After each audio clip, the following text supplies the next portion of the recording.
Cviv Innocent is the founder and general partner of Frankenbuild Ventures. It's a Boston-based investor in hard tech, deep tech, and dual-use innovations for sustainability. She was in our town as part of the Rally 2025 panel on hard tech innovation. She took some time out, though, to visit with Derek Dennis in our BE&O Rally studio. This is business, equity, and opportunities. Access to capital. My name is Cviv Innocent. I am the GP and managing partner of Frankenbuild Ventures. Okay. So you're a venture capitalist firm, right? Yeah. So first talk about your connection to Rally, why you came here, what was your goal coming here?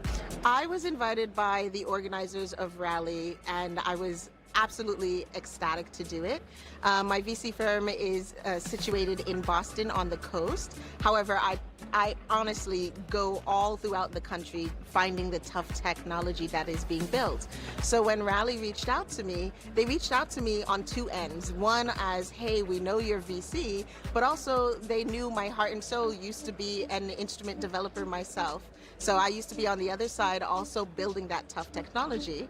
So for those two reasons, they reached out, and I actually got to do a little bit of double duty. I was a judge for hard tech, the pitch competition, and I also got to sit on a panel with two colleagues, one from Forge and the other one from CoFab. So we talked all about from 3% to 83% how hard tech companies get to survive. So you're kind of on both sides of the fence, you know? I would say I'm firmly on one side of the fence now, but I used to work for the government. I used to work for NASA for several years, and so a lot of my background had been as an instrument developer myself. And now I'm on the funding side. So having built Frankenbuild Ventures, I decided to tackle the tough technology as the funder instead of as the builder. Right. Do you like one side or the other better? I'm in it to win it for being on the other side. The reason being is because I get to play as the enabler.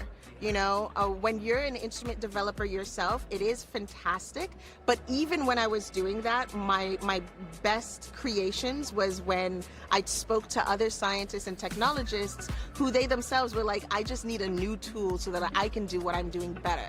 And so by building for them, I loved it. And now on the commercial side, on the financial side, I get to take that back seat and really enable others building things that I could never do myself.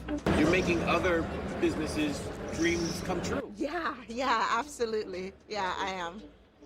So what do you see as a challenge on this side of the business, the funding side of it, where you're looking for, I guess, the best startup, the one with the most potential? Yeah, we're always looking for greatest potential, great team. It's never one individual thing that sticks out. It's kind of like a scorecard of your high school. If you're excellent in English, that's great, but we want all aboard great scores. We want to see your team, we want to see the market be a great fit, and we want to make sure that the technology that we're supporting actually gets out there. So Frankenbuild Ventures, we support the builders who are building tough technologies, and that means space, deep tech, and dual use. That means blue economy, that means infrastructure, and all of that is for clean technology. So if you're building in-space manufacturing with a sustainability twist, if you're building underwater data centers, if you are building combiners and agri-tech harvesters that have solar power, I am really interested in. So it's that full picture with that added, yes, we're here to drive alpha and get, you know, all of the money and make investors happy and proud, but we want to do that with a net positive goal. Yeah. Do you have a success story out there? Is there a company that you've been able to fund and help? Yeah, I love all of my companies. I'm like a proud aunt. I will say one recent win is We'll talk about two recent wins. One is Rogue Space Systems. They are situated in New Hampshire, and originally they had built a nano satellite, and several years later now they're in space manufacturing. So they have their own products that they're being built, but they're also enabling other companies get shot out into space and actually test all of their technologies out in LEO and MEO. So I'm really excited about them. They recently got announced as a top 10 startup of all of New Hampshire, so I'm very proud of them. And another one is Visillion. Visillion has two CEOs, Ebenezer is one, and Wanjuku is the other. And Wanjuku was recently announced as an astronaut candidate for launch into space in 2029. So that will be an endeavor between Titan Space Industries, SpaceX, and the captain is an ex-NASA pilot himself. So really excited. And your firm really tries to stay in the lane, right, of space technology, right?